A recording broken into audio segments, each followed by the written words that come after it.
Hello everyone, so today we're doing a very heavily requested topic, and that topic is actually Krillin versus the entire Naruto-verse. Let me bring down how this is mainly debated against more casual debating fans or versus fans, and it goes a little something like this. Well, no, Krillin can destroy planets. Naruto can't destroy planets, so he solos Naruto. He's just too powerful. And then for the Naruto fans, it's like, what? Krillin? He's so fodder. He's died like 1,000,000 times.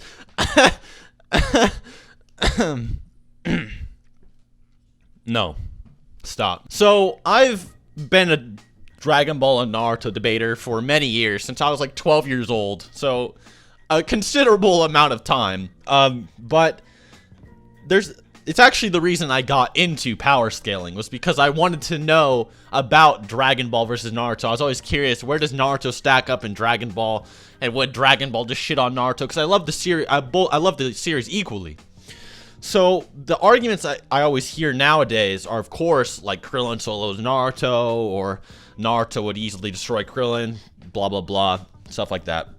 It's mainly what people want to know, actually, when it comes to the series fighting. Most people don't seem to think that Naruto could, like, solo Dragon Ball or something like that. What you need to know about Krillin, is I've done videos on this, is that Krillin is actually extremely powerful despite his meek demeanor.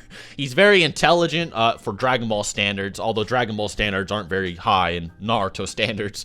But in Dragon Ball standards, he's very smart. He fucking was gonna kill Nappa with the Destructo Disc, and even though Nappa was his superior, he was able to, you know, get away from Dodoria, cut Frieza's tail off, hold off Imperfect Cell and filler arcs, stuff like that.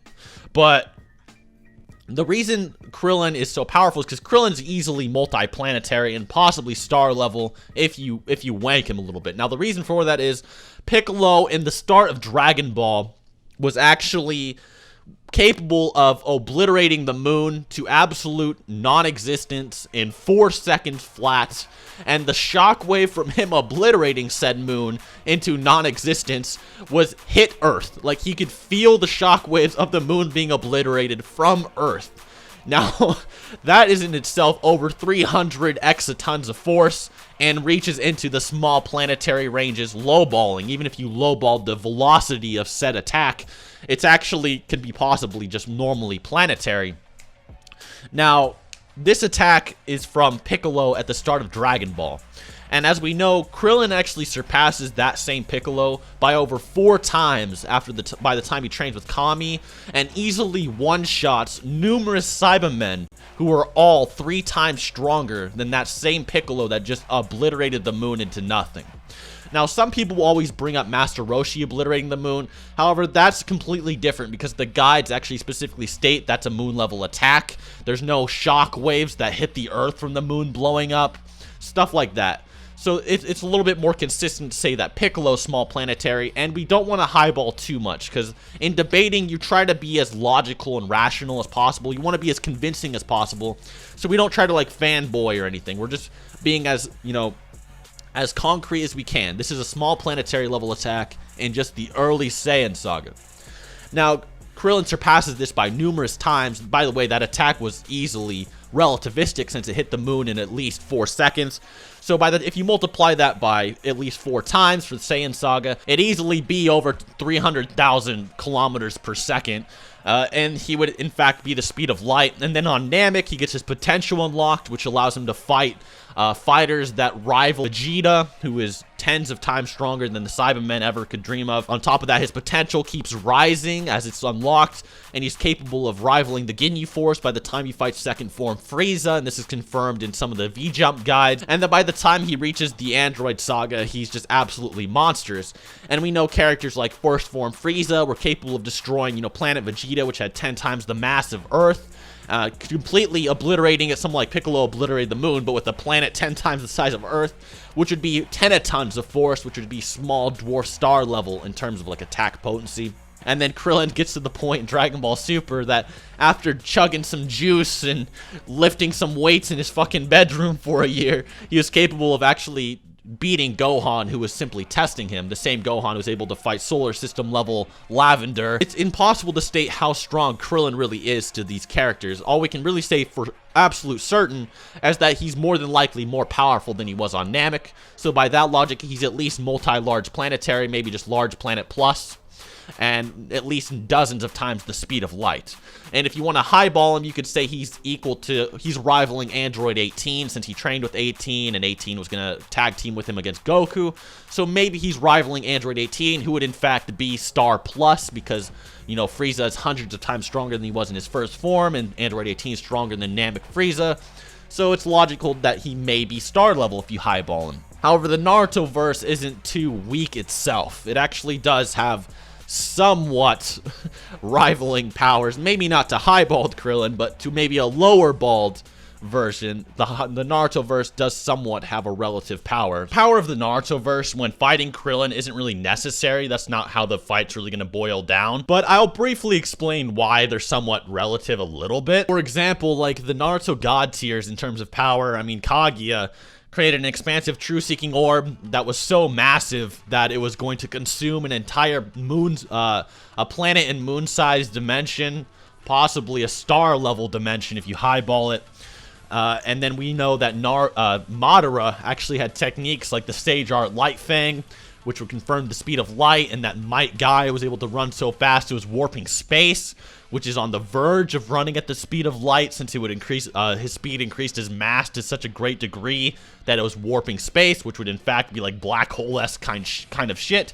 So they do have like the planetary light speed-esque Saiyan Saga vibe, right? No one's trying to argue that Naruto is stronger than Krillin per se, maybe some people, but Naruto versus Krillin in terms of power, yeah. Krillin's stronger than Naruto, okay? I'll say that right now. Yes, he is stronger, unless you highball Kaguya to Star Level Plus, which he might be. However, like I said, Krillin can solo the Naruto-verse, but he doesn't solo the Naruto-verse. Now, the reason for that is that the Naruto-verse is very hacksy. They're very technique and strategy-based. Like, for example, Might Guy got the 8 gates. He was so powerful that the mere shock waves from his punches were going to kill Madara, and Madara would have killed Guy 8 times over in their fight if it wasn't for numerous other Kage-level fighters teleporting away Madara's attacks and defenses so that Might Guy could just beat the fuck out of him. That's a perfect example of strategy and hacks overdoing power in Naruto. However, that's not what would work on Krillin. For Krillin, he's from Dragon Ball, and Dragon Ball characters rely on concentration, ki, and courage to amplify their defenses and power. So, for example, when Master Super Saiyan Goku was taking a fucking nap and there's a butterfly on his nose and everything was sweet and peaceful and Krillin threw a rock at his face, it was the most agonizing experience of Goku's life, right? Or when God Goku thought Frieza was done for and he suppressed himself back down to normal Frieza soldier fodder like Sorbet could pierce God Goku with just a ray gun, stuff like that. Or he could pierce base Goku, who's still massively more powerful than anything in Z, with just a ray gun. Krillin would fall under the same consequences. If Krillin was ever knocked unconscious or asleep or off guard, similar effects would apply. Another thing about Krillin is that Krillin, he goes for the KO against opponents, even against the Frieza Force, who he should have PTSD. Actually, he did have PTSD in Revival of Frieza against the Frieza Force.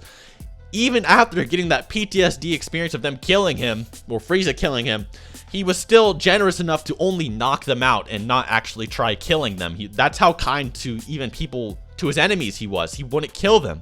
Now, knocking opponents out is great and all. Maybe that would work. That would work on 99.9% of Shinobi. Although for the god tiers like Kaguya, Momoshiki, the Sage of the Six Paths, Naruto, maybe not Sasuke, and Madara, is that knocking someone out with just like a little chop will not knock out a god tier Naruto. In fact, a lot of characters wouldn't be knocked out by that due to their massive regenerative abilities. Or the 9 Tails could wake up Naruto. He'd be like, yo, are you okay?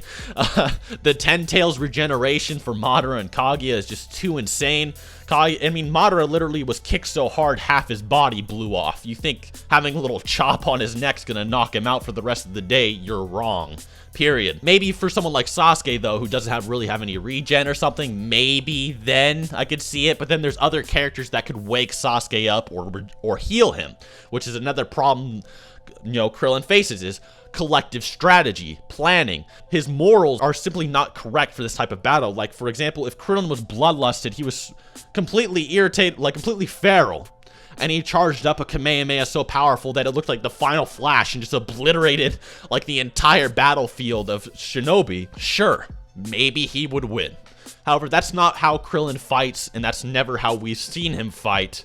So only a bloodlusted, action replay-coded Krillin would win this battle. In terms of how this would actually go, Krillin would probably sweat a little bit, be meek, and try to greet his adversaries, in which they will try to instantly hacks kill him right off the bat. Maybe he can dodge some, maybe he can't dodge some, but there's a problem, is that there's massive ocular genjutsu abilities for most of the high tiers in Naruto, like the Sage of the Six Paths, Itachi, or anybody with their ocular genjutsu could actually manipulate Krillin unconscious. So the reason ocular genjutsu, I know genjutsu usually only works on people with chakra. However, Sharingan plus genjutsu does not require the flow of chakra to work. This is shown when Sasuke manipulated Manda, who is a sage creature who doesn't actually have chakra, or manipulating the Bijou, who don't actually have like a flow of internal chakra. They're just chakra incarnate. Stuff like that. It's actually more like injecting chakra into your opponent subconsciously and then being manipulated to your will. There's also things like Izanami and Izanagi. Izanami being able to completely manipulate the physics of you and your opponent into putting your opponent into a loop until they concede the battle. Or the infinite Tsukuyomi, which would lock Krillin unconscious and anybody could kill him while he's unconscious, or even during the Izanami. There's also things like Sasuke could teleport Krillin around the battlefield at will. Sasuke could teleport Krillin to them, close range, and Madara's Limbo clone could literally kill Krillin because Krillin cannot see, sense, or hear a Limbo clone, and he would be caught off guard and one-shotted. There's also the argument that any Renegon user can steal the opponent's soul. So, like Madara, if Sasuke teleported Krillin to Madara, Madara holds his hand out and Sasuke teleported Krillin to Madara. Madara could literally rip out Krillin's soul. Or you could have a Totsuka Blade Genjutsu combo where Itachi Totsuka Blades Krillin with the formless Totsuka Blade and seals him to a Genjutsu. Or you could have Kaguya or DMS Kakashi battlefield removal him. Krillin just does not have the right mindset to deal with this. Like I said, if Krillin went balls deep and was nuclear bombing everybody, sure, great. Plug your controller into Krillin's ass and tell him how to fight. Then maybe he wins. But for the most part, Krillin doesn't know a single thing about these guys. He doesn't know how they work. He doesn't know most of them regen or heal each other. He doesn't know they can manipulate space and steal people's souls and shit. It's just so far-fetched to say Krillin wins. So like I said before, I'm going to say it one more time. Krillin can solo Naruto, but he doesn't solo Naruto. Anyways, guys, I hope you enjoyed the video. Hope you learned something. And until next time.